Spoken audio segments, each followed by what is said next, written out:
Salut à tous, j'espère que vous allez bien. On se retrouve pour une nouvelle vidéo. Comme je vous ai dit, il y a la Ligue des Champions pour ceux qui ont vu mes vidéos du week-end. Donc, je vous ai dit que j'allais débriefer ça. J'ai regardé Lens principalement, hein, et, j'ai regardé aussi Naples. Donc, je vais débriefer ça avec vous.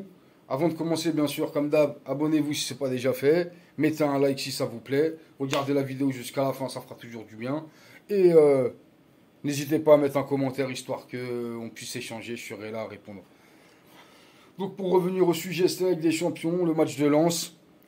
Qu'est-ce que j'en ai pensé? Bah écoutez, les Lensois, ils ont fait le match de leur vie. Bon, comme par hasard, le hasard fait que j'ai le maillot d'Arsenal, mais en même temps, j'ai pas de maillot de Lens. Donc on met ça. Ils ont perdu, c'est comme ça. Je pensais pas. Je m'étais dit que les Lensois allaient faire un match de fou et que si les Gunners s'y snobaient un petit peu cette équipe lensoise qui est mal classée au championnat français, ça pouvait faire. Je m'étais pas dit qu'ils allaient gagner. Au mieux, ils allaient gratter un match nul s'ils faisaient un match de fou. Mais là, une victoire. Et le plus inquiétant, c'est bon, la manière. Hein, t'as vu, ils ont été là. Arsenal, sur quelques occasions, oui, ils auraient pu marquer. Mais il y a un gardien. On connaît tous Brice Samba. Il est toujours là pour faire des arrêts. Donc dès qu'il faut faire des arrêts, il est là. Alors, pas de surprise pour moi. Les Lensois font un très gros match du début à la fin. Il y a eu quelques moments où ils étaient un petit peu moins bons, mais forcément, ils lâchent beaucoup d'énergie. Ils sont à fond sur tous les ballons. Ils ont essayé de presser haut et ils se sont défoncés à chaque fois. Au milieu de terrain, ils ont été super rigoureux. Ils ont essayé de prendre l'espace au mieux, de presser haut. C'est passé. Les Gunners qui se sont vite retrouvés dans un cercle vicieux parce qu'à un moment donné, tu crois que ça va passer, tu crois que tu vas gérer. Et moi, le premier, hein, je me suis dit, avec Arteta, on connaît, ils vont prendre le ballon, malgré un pressing, ça va réussir à trouver la vitesse. Après, Bukayo Saka, il est sorti. C'est vrai que c'est de la vitesse en moins, mais en même temps, il y a d'autres joueurs. Et puis, c'est un lance qu'on connaît qui est pas à avoir sur, sur les efforts. Tout le monde presse, mais en même temps, ils se mangent des buts. Ils sont moins forts que la saison dernière. Donc, je me suis dit, ça va passer à un moment donné, mais c'est pas passé. Donc, les Gunners, écoute, ils vont devoir jouer leur qualification face à Séville, hein, parce que les prochaines journées, troisième et quatrième, c'est les confrontations directes, comme vous savez.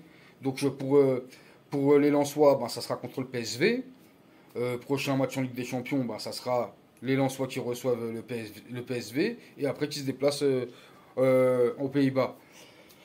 Mais pour les Gunners, ça va être un peu plus compliqué parce que ça va être contre Séville. Et voilà, hein, Séville, c'est pas l'équipe la plus simple à la base. Hein. C'est ces deux équipes-là qui doivent être premier et deuxième. Donc, ça va se battre. C'est pas plus mal. Ce groupe est encore plus ouvert qu'au départ qu'on nous l'a donné. Le fait que Lens ait gagné, le Lens est premier, le Séville a fait match nul contre le PSV, tu vois. Donc ça va être un bon. Le groupe va être intéressant à suivre. Après, comme je vous ai dit, il y avait d'autres matchs et j'ai regardé à côté, hein, parce qu'en match principal c'était Lens Arsenal. À côté, j'ai regardé un petit peu le Real qui se déplaçait à Naples. Hein. Donc moi j'aime bien Naples. Bon, je ne les suis pas cette saison, mais c'est une équipe que j'aime bien. Et le Real, c'est une équipe que j'aime pas forcément. Je suis pour le Barça, donc c'est pas une équipe. Je me suis dit, bon, on va se faire claquer là-bas. Eh, vas-y. On peut même pas compter sur les mecs de Naples. Qu'est-ce que c'est ça, les gars? Aussi même, l'autre là, qui a un nom chelou, les Graffords même. Non?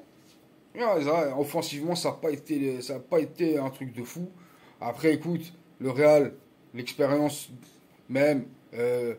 Qu'est-ce que l'aura qu'il y a autour de cette équipe, quels que soient les mecs, parce que là, c'est le Real certes, mais il y a beaucoup de jeunes, c'est un renouvellement, donc forcément, c'est pas des joueurs qui ont l'habitude de jouer tous ensemble comme ça. Bon, écoute, ils ont été menés, ils ont su à la fin gagner le match, c'est le Real, très bien, c'était la grosse équipe, ils gagnent. Il s'impose en plus en Italie. Donc pour le Real, on connaît, hein, ça va être les huitièmes. J'avais l'espoir que Naples fasse quelque chose. Ça s'est pas produit. Écoute, c'est pas grave. C'est comme ça. En tout cas, c'était une belle soirée de Ligue des Champions parce que il y a eu des bons matchs. Notamment c'est les deux qu'on vient de débriefer, mais aussi un quart de Milan Benfica. Que des occasions de fou, des arrêts de fou et tout. Franchement, il y a eu 1-0 pour l'Inter, hein, mais beaucoup d'occasions. La folie. Les Interistes auraient pu gagner 5-0. Mais, euh, mais au final, ils s'imposent et c'est pas plus mal pour l'Inter. Après, la surprise, entre guillemets, c'est United hein, qui perd contre Galatasaray à la maison en Angleterre. Donc voilà, hein, t'as vu, comme d'hab, hein, les Mancuniens, ils chient dans la colle comme d'habitude. Voilà. Pour ceux qui ont regardé le match, dites-moi ce que vous en avez pensé. Est-ce que c'est la zoquerie? Est-ce qu'il va se faire jeter son entraîneur ou quoi? Je vous répondrai, on échange en commentaire. La vidéo est assez longue maintenant. Je vous dis à bientôt. N'oubliez pas de vous abonner, liker, partager, commenter. On va parler, ça fera plaisir. Je vous dis à demain pour le débrief du PSG contre Newcastle. Allez, prenez soin de vous. Ciao.